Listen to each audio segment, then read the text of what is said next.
नमस्कार, मैं नेहा अजय जैन ललितपुर उत्तर प्रदेश से आज आप सभी के समक्ष उपस्थित हूँ बदलाव मंच द्वारा आयोजित साप्ताहिक प्रतियोगिता में, जिसका विषय है शक्ति पर्व और नारी। तो आज इसी विषय पर मैं आपसे चर्चा कर रही हूँ। हमारे समाज में दो धारणाएं चलती हैं। एक नारी को लेकर कि नारी शक्ति है, देवी है। दूसरी ये कि नारी अबला है, माया है। अब आप ही बताइए, इन दोनों धारणाओं में से कौन सी नारी के लिए उपयुक्त है।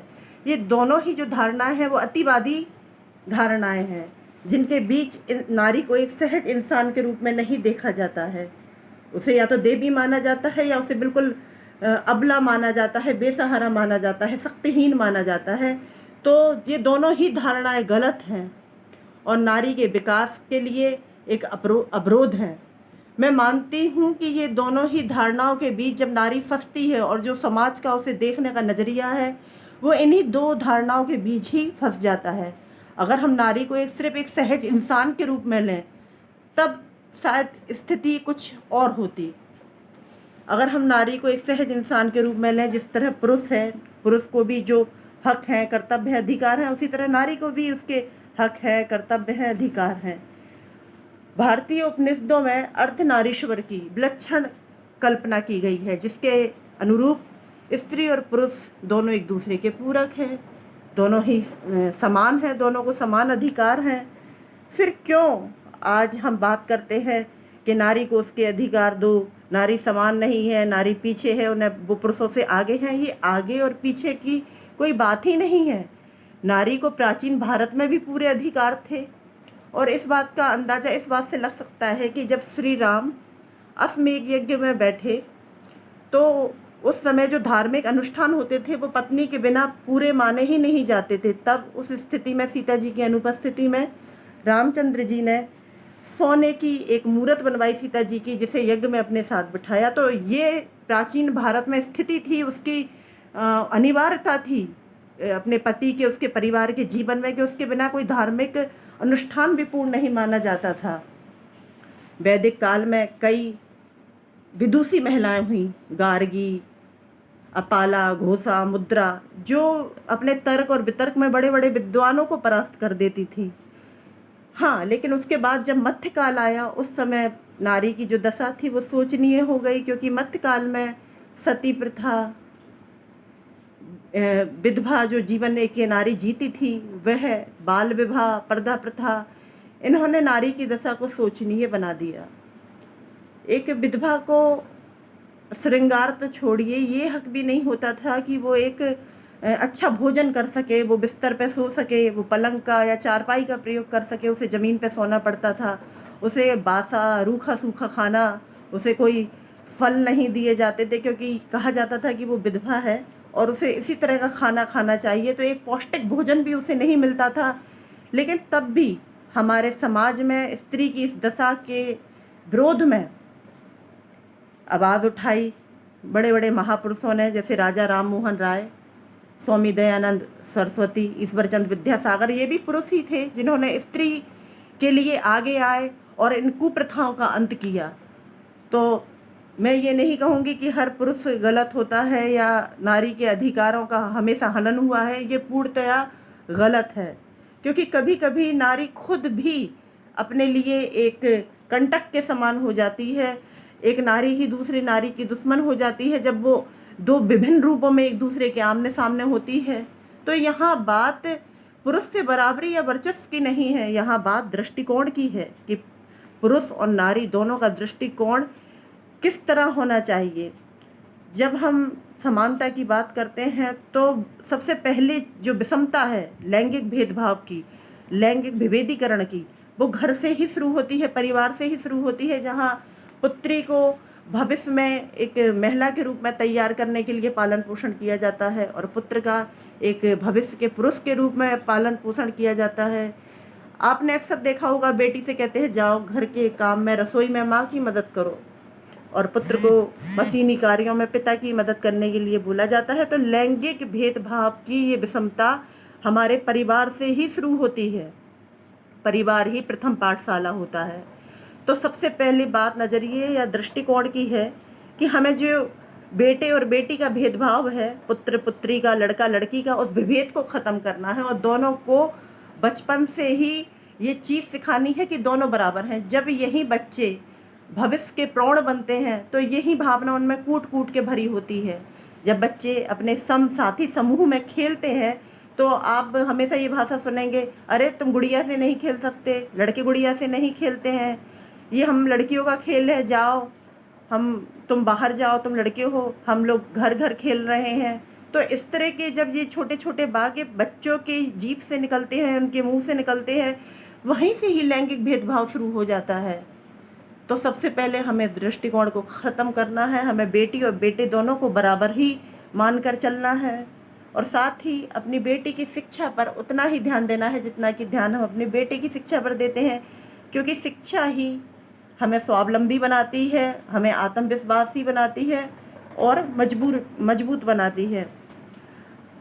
अगर मैं बात करूं महिलाओं की दावेदारी की, आधुनिक युग में जब मध्यकाल के बाद स्त्री आधुनिक युग में उसने प्रवेश किया, तो मैं कई ऐसे उदाहरण दूंगी जो सारे आधुनिक युग में भरे पड़े हैं महिलाओं के वर्चस्व से। सबसे पहले मैं बात करूंगी रानी लक्ष्मीबाई की, जो स्वतंत्रता आंदोलन में कूदी और किस तरह उन्होंने संघर्ष किया, अपने पुत्र को अपनी कमर से बांधकर अंग्रेजों से युद्ध किया। एक पराक्रम, शौर्य और विद्वता की प्रतीक थी रानी लक्ष्मीबाई। रजिया सुल्ताना पहली महिला शासिका, और ज्योतिबाबाई फुले की पत्नी सावित्रीबाई फुले, जिन्होंने शिक्षा का दीप जलाया, जिन्होंने कन्याओं के लिए, महिलाओं के लिए शिक्षा पाठशालाएं खुलवाईं। और अगर मैं आगे बात करूं तो इंदिरा गांधी, जिन्हें आयरन लेडी के नाम से भी हम बुलाते हैं, राजनीति में उन्होंने अपनी पकड़ बनाई, ऐसी पकड़ कि वो एक साक्षात दुर्गा थी, जिनकी गर्जना सुनकर बड़े बड़े लोग कांप जाते थे। पहली महिला प्रधानमंत्री बनी हमारे देश की। आदरणीय प्रतिभा देवी पाटिल पहली राष्ट्रपति बनी। सरोजिनी नायडू जो कवित्री भी थी और पहली महिला राज्यपाल भी थी हमारे देश की। सुचेता कृपलानी जो पहली मुख्यमंत्री बनी।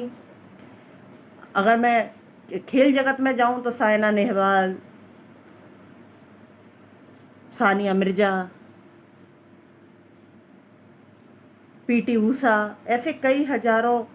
भारोत्तोलन में जाएं, अगर हम निशाने पे जाएं, हम बैडमिंटन, पीवी सिंधु, हम अगर किसी भी क्षेत्र में जाते हैं तो ऐसा कोई क्षेत्र नहीं जहां महिला खिलाड़ी ना हो, महिला प्रतिभागी ना हो, महिला राजनीतिज्ञ ना हो। अगर चित्रकारी की बात करें तो अमृता शेरगिल, जिनकी कला से जिनकी चित्रकला से अच्छे अच्छे राजनेता, विद्वान प्रभावित थे। चाचा नेहरू जी की मैं बात करूंगी, जिन्होंने एक बार खुद अमृता जी से कहा था कि वह उनकी तस्वीर बनाए। उसके साथ ही अगर मैं बात करूं आगे साहित्य के क्षेत्र में तो अनीता देसाई, अमृता प्रीतम, महादेवी वर्मा, सुभद्रा कुमारी चौहान एक ऐसी कवित्री थी सुभद्रा जी, और पहली महिला सत्याग्रही भी थी जिन्होंने राष्ट्रीय आंदोलन में भाग लिया। और इससे आगे जब हम जाते हैं तो अरुंधति राय, जो कि बुकर पुरस्कार विजेता है, गॉड ऑफ स्मॉल थिंग्स के लिए उन्हें बुकर पुरस्कार मिला। तो साहित्य का क्षेत्र हो, चाहे खेल जगत हो, चाहे राजनीति हो, महिलाएं कहीं पीछे नहीं हैं और पीछे होने का कोई सवाल ही नहीं उठता। महिलाएं भी बुद्धिमान होती हैं, उनके पास भी दिमाग होता है, क्योंकि ईश्वर ने दोनों को बनाया है, स्त्री को पुरुष को, और दोनों को ही समान रूप से बुद्धि भी वितरित की है। तो कोई कमज़ोर है या कोई कम ज्ञानवान है, ऐसा कुछ नहीं है। सिर्फ हमारे नज़रिए और दृष्टिकोण का जो है वो फ़र्क है। स्त्रियां कल भी आगे थीं, आज भी हैं और हमेशा आगे रहेंगी, और पुरुष हमेशा उनके पूरक की तरह रहे हैं और स्त्री पुरुष की पूरक बन के रही है। अगर इन दोनों के बीच जो संतुलन है वह खराब हो जाए तो हमारे समाज का विघटन होना शुरू हो जाएगा, और जब समाज विघटित होगा तो देश कभी उन्नति नहीं कर सकेगा। इसलिए मैं यही कहती हूँ कि स्त्री और पुरुष की कोई ये दौड़ नहीं है, रेस नहीं है जहाँ एक को जीतना है, एक को हारना है, एक को अपने आप को वर्चस्व की लड़ाई नहीं जीतनी है। दोनों ही बराबर हैं और स्त्री को भी खुद के लिए जो उसका नज़रिया है उसे बदलना चाहिए, ताकि दहेज और बालिका शिक्षा, दैहिक शोषण, लड़के लड़की में भेदभाव, जो सामाजिक कुरीतियां हैं, उनका अंत हो सके। आज नवरात्रि के इस पर्व पर नारी को सम्मान देना ही सच्ची दुर्गा पूजा है। जयशंकर प्रसाद जी के शब्दों में मैं कहूँ, नारी तुम केवल श्रद्धा हो, नारी तुम केवल श्रद्धा हो। विश्वास रजत नग पक्तल में, विश्वास रजत नग पक्तल में पीयूष रोसी बहा करो, विश्वास रजत नग पक्तल में पीयूष रोसी बहा करो। जीवन के सुंदरतम तल में, जीवन के सुंदर समतल में, जीवन के सुंदर समतल में। तो स्त्री और पुरुष दोनों ही एक रथ के, समाज रूपी रथ के दोनों जो हैं वो समान पहिए हैं। एक भी पहिया अगर खराब हो जाएगा तो उस स्थिति में रथ बैठ जाएगा। और स्त्रियां कल भी उन्नति कर रही थी, प्राचीन भारत में भी और आज आधुनिक भारत में भी।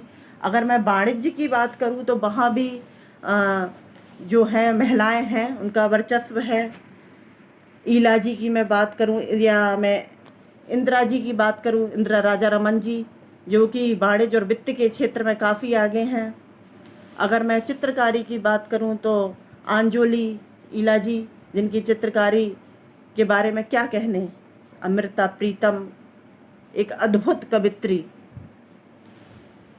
तो महिलाओं का ऐसा अनुपम भंडार हमारे भारत को प्राप्त हुआ है, जिसमें ज्ञान, वान, कला, साहित्य, संस्कृति की अनमोल रतन रूपी महिलाएं भारत को प्राप्त हुई हैं। तो मैं अंत में यही कहना चाहूँगी कि नारी शक्ति सर्वोच्च थी, है और रहेगी, बशर्ते अगर इसे पुरुष के साथ बराबरी ना किया जाए, क्योंकि पुरुष के अपने क्षेत्र हैं, नारी के अपने क्षेत्र हैं, और दोनों आज एक दूसरे के साथ एक दूसरे के क्षेत्र में कंधे से कंधा मिला के आगे बढ़ रहे हैं। ना कोई आगे है ना कोई पीछे है। जब हम गृहस्थी की बात करते हैं तो गृहस्थी में भी पति पत्नी के जो दाम्पत्य जीवन है वो एक दूसरे के सहयोग से ही चलता है। अगर हम भाई बहन की बात करें या हम माता पिता की बात करें अपने, तो जब एक दूसरे का सहयोग उन्हें मिलता है तभी घर का निर्माण होता है, घर चलता है और हर रिश्ता खूबसूरती के साथ पनपता है। जी, यही मेरे विचार थे कि ये स्त्री के कोई वर्चस्व की लड़ाई नहीं है। नारी तो कल भी आगे थी, आज भी है। हम कब कह रहे हैं कि नारी पीछे है? नारी पीछे है ही नहीं। बात सिर्फ नज़रिए की है कि क्यों हम खुद को ये सोच रहे हैं कि हम पीछे हैं। मैं ये अगर हम पीछे हैं तो वो नारियां जिनके उदाहरण मैंने दिए वो कौन थी? वो हमारे भारत की ही तो थी, वो बाहर से नहीं आई थी, या वो कोई अद्भुत कोई कलाकृति नहीं थी, वो भारत की महिलाएं ही तो थी। तो बस यही मेरे विचार है। धन्यवाद।